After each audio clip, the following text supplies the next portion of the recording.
didn't know the meaning, so I cannot pay the money that I didn't know the meaning. Tax collection in Nigeria has been revolutionized over the past year. Twists and turns colored taxpayers' perceptions across categories on what to pay, to whom and how, while also molding administrators' policies. The FIRS plans to collect 1.8 trillion naira VAT in 2017 and had a total revenue target of 4.8 trillion naira for the same year. Now, how did these projections turn out? You're watching Nigeria Going Beyond Oil. On this episode, we'll review the past year of Nigeria's tax sector. We'll measure the impact of the millions of naira so far spent on sensitization campaigns in the media, and also look at the projections and targets for the year 2018.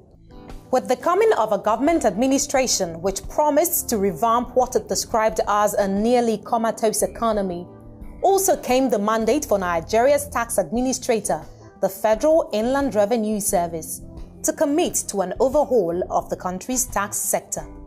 This is part of an effort to divert Nigeria's economy from the consequences of a near sole dependence on oil and to boost budget financing.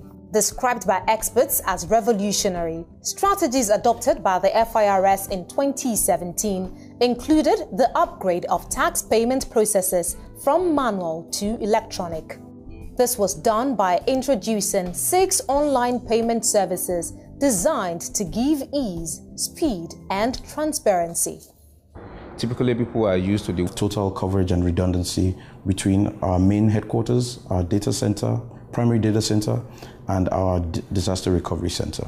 One of the challenges that has bedeviled tax administration in the country is a complaint around the difficulty in paying taxes. And if you recall, earlier in the year, Nigeria was still ranked about 182 in ease of paying taxes just because of those administrative challenges. But the federal government took the bull by the horn, and as part of the initiative that the Presidential Enabling Business Environment Council worked on to improve the overall ease of doing business, ease of paying taxes was one of those key pillars, and one measure that was taken to address that was to roll out e-service platform and leverage technology so that taxpayers can find it a lot more easier to be able to file tax returns and to be able to pay taxes, and that explains why Nigeria ended up 11th place better, on the ease of paying taxes than we did at the beginning of the year. So we ended up being ranked 171 out of 190. And also on the side of FIRS as well, it's very typical that when new platforms like that are rolled out,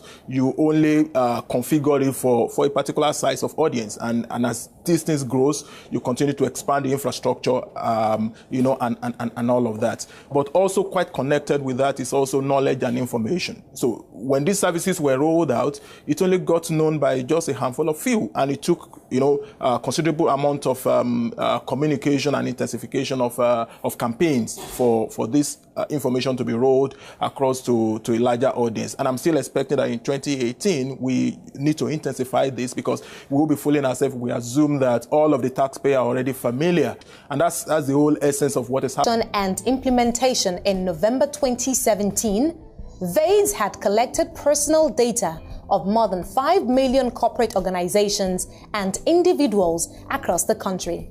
Towards the end of 2017, reports stated that about $110 million had been raised out of the $1 billion target for the scheme. VAIDS coordinators and experts say the slow start experienced does not mar its success. Model countries like South Africa, Turkey and Indonesia had warned it took patience and strategic communications to see rewards. What we also found in the other 3 countries was the first 3 months was more of awareness, getting people involved, setting up systems.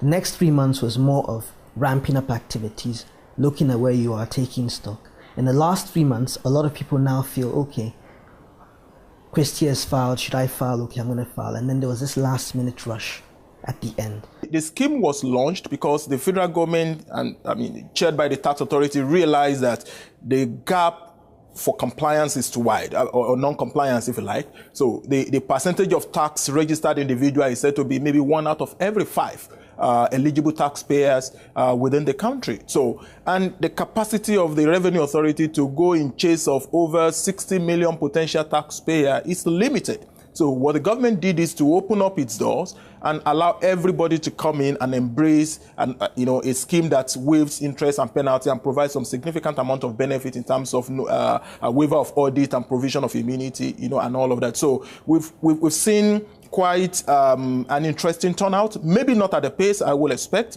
It's challenging in the sense government. Well, I see an increasing use of technology and ICT. And for as long as we do that, we're beginning to close the gaps of non-compliance. So the capacity and ability of individuals to, continue to live in tax default is limited, because with technology you can trace transaction. And a number of initiatives and reforms that are going on within FIRS now are aimed at making that a lot easier. It's difficult to complain, because if the law has always of the FIRS with regards to VADES, apart from, of course, widening the tax net, has been to improve the low tax ratio from 6% to 15% by the year 2020, to also end tax avoidance and also put an end to the use of tax haven for illicit financial flow. Watching, I am Christy Cole Bukola.